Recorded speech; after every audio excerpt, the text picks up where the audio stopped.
প্রিয় দর্শক, ডক্টর ইউনূসের 14 মাসে 14 সফর, এবং উনি আসলে বাংলাদেশের মানুষ ওনাকে বিশ্বাস করে, ওনার প্রতি আস্থা রেখে একজন নোবেল লরিয়েটকে ক্ষমতায় বসিয়েছে গণ অভ্যুত্থানের পরে অনেক আশা ভরসা করে।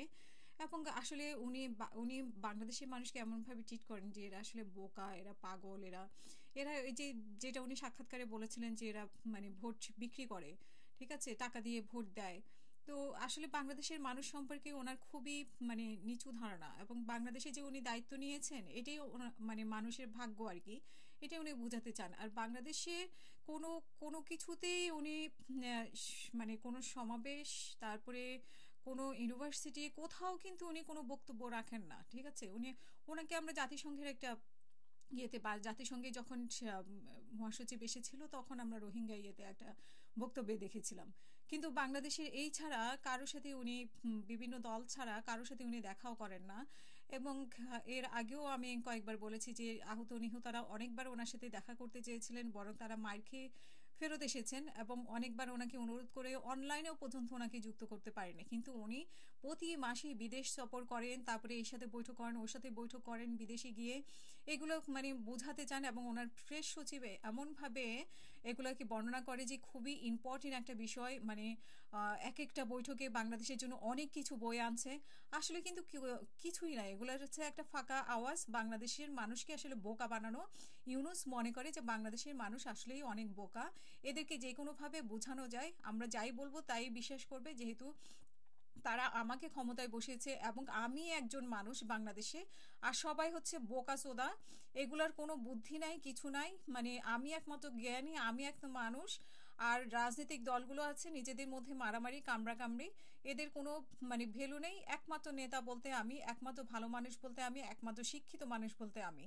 তো আমি আমার মতো চলবো, দেশ জাহান্নামে যাক, দেশ জাহান্নামে যাক। এই মুহূর্তে আপনি দেখেন গতকালকে রাতে, মধ্যরাতে পিনাকি ভট্টাচার্য উঠে বললেন যে মানুষ তোমরা সবাই রাস্তায় নেমে আসো, এখন একটা রক্তক্ষয়ী, রক্তের দাম দিতে হবে এবং যে কোনোভাবে হোক দেশকে রক্ষা করতে হবে। তোমরা সবাই সবাই ঘুমে কিন্তু সবাইকে ডেকে তোলার চেষ্টা করেছিলেন উনি, মাদ্রাসার লোকজন। কিন্তু নিশ্চয়ই ওনার কাছে এরকম কোনো ইনফরমেশন ছিল এই মুহূর্তে একটা কিছু ঘটছে। আবার ওনাকে দেখলাম যে ওনাকে থামালো জুলকারনাইন স্যার, আরেকটা ভিডিও দিল যে মানে তুই ঘুমা, বা মানুষ ঘুমাচ্ছে, ঘুম থেকে কেন বিরক্ত করতেছে।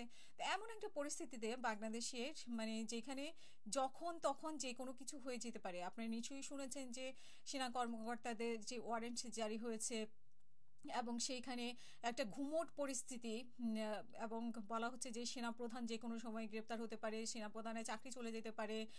সেনাবাহিনীতে যেরকম একটা ঘুমোট পরিস্থিতি, বাংলাদেশেও একটা ঘুমোট পরিস্থিতি। এই যে মারামারি, কাটাকাটি, মানে এগুলো চলতেই আছে। মানে পুলিশ যে কোনো সমাবেশে আঘাত করছে, আবার সমাবেশ হয়ে যাচ্ছে, মানে যে কোনো প্রতিদিনে দাবি দাওয়া নিয়ে সমাবেশ হচ্ছে। এমন একটা বিশৃঙ্খল অবস্থার মধ্যে তিনি রোমে আসলেন।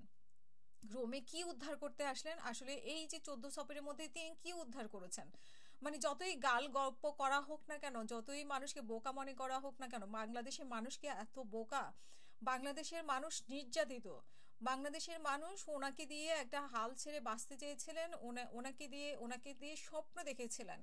এবং ওনার যে নিয়োগকর্তারা, সেই নিয়োগকর্তারা বলছেন যে সবাই সেফ এক্সিট চাচ্ছে, মানে এখন সবাই লুটেপুটে খাওয়া শেষ, এখন সবাই নিরাপদে সরে পড়তে চাচ্ছেন।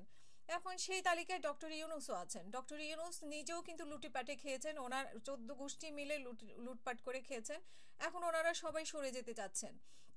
তো এই অবস্থায় আসলে মানে বাংলাদেশের মানুষ জাহান্নামে যাক, ওনার দল বল, ওনার যারা গোষ্ঠী আছে, ওনার প্রেস সচিব, ওনার লামিয়া, তারপরে ওনার আরও যারা আছে, তাদেরকে নিয়ে উনি বিদেশ সফরে যাবেন।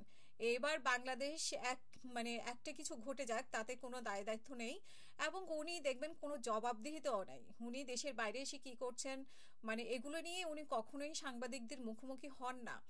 এবং সাংবাদিকরা তো প্রশ্ন করারও ইয়ে নেই, তার আগেই প্রেস সচিব বলে দেয় যে কি কি অর্জন হয়েছে। মানে বোকা মানুষগুলোকে বোঝানোর জন্য যা যা বলার তা তাই বলে ফেলে। তো এগুলোতে আসলে যেই প্রোগ্রামে উনি এসেছেন ইতালিতে, সেই প্রোগ্রামটাতে আসলে তেমন কোনো গুরুত্বপূর্ণ কোনো প্রোগ্রাম না। সেইখানে উনি একজন বিশেষজ্ঞ, ওয়ার্ল্ড ফুড প্রোগ্রামে উনি এসেছেন, যেখানে যে কোনো একজন প্রতিনিধি পাঠালে উনি পারতেন, কিন্তু ওনার নিজের আসতে হবে। ওনার বাহিরের গণমাধ্যমের সাথে কথা বলতে ওনার ভালো লাগে, বাহিরের অমুক তমুক, মানে কোনো দেশের প্রেসিডেন্ট প্রাইম মিনিস্টার না, যে কারোর সাথে বৈঠক করলেই ওই বৈঠকটা ওনার ভালো লাগে। তারপরে এরকম মানে বিদেশিদের সাথে ওনার কথা বলতে ভালো লাগে, বাংলাদেশিদের সাথে ওনার আসলে কথা বলতে ভালো লাগে না। বাংলাদেশকে আসলে বাংলাদেশের মানুষগুলোকে ওনার মানুষই মনে হয় না, যার জন্য উনি বাংলাদেশে খুব একটা দেখবেন যে কোনো সাক্ষাৎকারও দেয় না, কোথাও যায়ও না।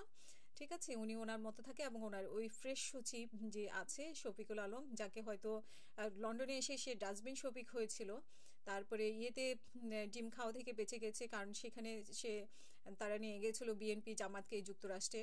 তো সেখান থেকে অনেকটা রেহাই পেয়েছে, তাদের তাদের মারামারি লাগাই দিয়ে, মানে বিএনপি জামাত আর আওয়ামী লীগের মারামারি লাগাই দিয়ে তারা বেঁচে গেছে। কিন্তু এই যে ইতালিতে, ইতালিতে তো মানে কি কি দিয়ে বাঁচবে? তো এখানে তার বিএনপি আওয়ামী লীগ, বিএনপি তাকে বাঁচাতে আসবে না, এবং আওয়ামী লীগের 3 গ্রুপ প্রস্তুত হয়ে আছে আমরা যতটুকু জানি। এবং আমার এখানেও আমি প্রচার করেছি যে তারা 1000 ডিম নিয়ে রেডি আছে। তো আসলে আমাদের বাংলাদেশের জন্য খুবই দুর্ভাগ্য যে আমাদের এত বড় একটা বিপ্লব হয়ে গেল, কিন্তু আমরা এমন একজন মানুষকে বসালাম, এবং সে আবার এমন কিছু মানুষজন আনলো যাদের আসলে বাংলাদেশের প্রতি কোনো দয়া মায়া নেই। ঠিক আছে, বাংলাদেশের প্রতি কোনো দয়া মায়া নাই। তারা হচ্ছে যে নিজেদের খাওয়া নিয়ে এক একজনের মানে এত বেশি খাইছে, এগুলো যখন প্রকাশ হওয়া শুরু করবে তখন দেখা যাবে যে শেখ হাসিনার 15 বছর ফেল হয়ে গেছে। ঠিক আছে, শেখ হাসিনার বিচার কি করবেন? মানে গণহত্যার ঠিক আছে, কিন্তু দুর্নীতির বিচার কি করবেন? তার আগে তো এদের বিচার হবে, এদের বিচার করতে হবে। দুর্নীতির কত টাকা পাচার করেছে, কত টাকা কোথায় নিয়েছে। আর এই যে উনি ওনার নামে সবকিছু করে নিয়েছে, ওনার আত্মীয় স্বজন, ওনার গণগোষ্ঠী, ওনার এনজিও, এই এনজিও ভিত্তিক সরকার বাংলাদেশকে আরও ডুবিয়ে গেল।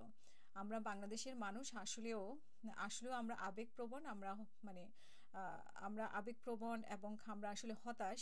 এবং আমরা একজন ভেবেছিলাম যে আমাদের রাজনীতিবিদদের মধ্যে সেরকম মানে রাজনীতিবিদরা দুর্নীতিবাজ, এবং রাজনীতিবিদরা আমাদেরকে ধোঁকা দিচ্ছে, কিন্তু এখন একজন নোবেল জয়ীকে আমরা বসিয়েছি।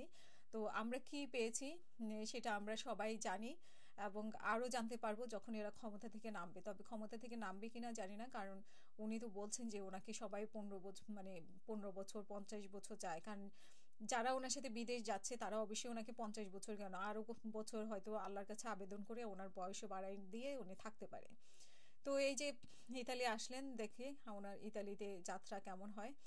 আর বাংলাদেশে যে এখন যে পরিস্থিতি, খুবই গুমট একটা অবস্থা, যে কোনো সময় যে কোনো একটা পরিস্থিতি হতে পারে। এই সময় ওনার আসলে দেশের প্রতি যদি মায়া থাকতো, বাংলাদেশের প্রতি মায়া থাকতো, একটা দায়িত্ব থাকতো, উনি কখনোই এই মুহূর্তে দেশ থেকে উনি বের হতেন না। তাও একটা সিলি একটা অনুষ্ঠানের জন্য উনি এই এই ইতালিতে উনি ভ্রমণ করতেন না।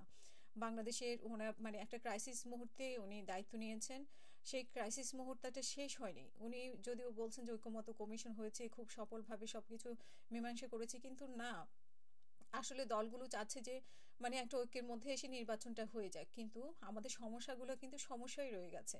12-14 মাসে আমরা সমস্যাগুলো থেকে, কোনো সমস্যা থেকে বের হতে তো পারিনি, বরং আমরা আরও বেশি সমস্যার মধ্যে পড়ে গেছি।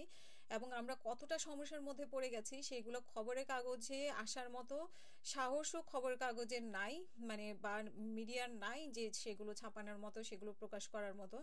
এবং ওনারা যখন সেফ এক্সিট নেবেন, মানে যখন ওনারা সেফ এক্সিটের কথা তো চলছে, সেফ এক্সিট চাচ্ছেন, কারণ ওনারা এত বেশি মানে অন্যায় করে ফেলছেন যে ওনাদের পরবর্তী যে আসবে তাকে ধরে সেফ এক্সিট পাওয়াটা অনেক গুরুত্বপূর্ণ।